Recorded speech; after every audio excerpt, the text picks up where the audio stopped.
2/2 last formula. 2/2 క్యూబ్లో last step. ఇది కొంచెం ఫార్ములా పెద్దగా ఉంటుంది. సో ఈ ఫార్ములా మీరు స్క్రీన్ షాట్ తీసుకోండి. స్క్రీన్ షాట్ తీసుకొని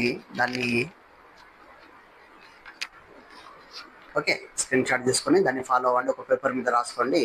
సో రైట్ ఇన్వర్స్ ఏంటి, ఫేస్ ఇన్వర్స్ ఏంటి, బ్యాక్ ఇన్వర్స్ ఏంటి నేను చూపిస్తాను ఇప్పుడు. సో ఇలా అప్లై చేస్తాను ఫార్ములా ఇప్పుడు.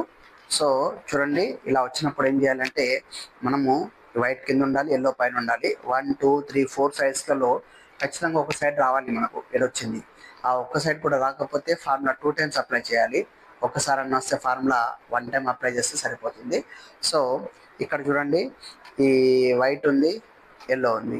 సో వైట్ని కింద పెట్టేస్తాను, ఎల్లో పైన ఉంది. సో ఇప్పుడు దీన్ని మనము అప్లై చేయాలి. చూడండి, right inverse, face, right inverse, back, right, face inverse, right inverse, back, right, upper inverse. ఈ విధంగా సాల్వ్ చేస్తే మనకు క్యూబ్ అనేది వచ్చేస్తుంది. ఓకే, సో ఇది ఒక్కటే ఒక ఫార్ములాతో 2/2 సాల్వ్ చేయొచ్చు. మిగతా వాటికి ఫార్ములాస్ అవసరం లేదు. అది ఎలా సాల్వ్ చేశానో ఆల్రెడీ నేను మీకు చూపించాను. Okay, thank you.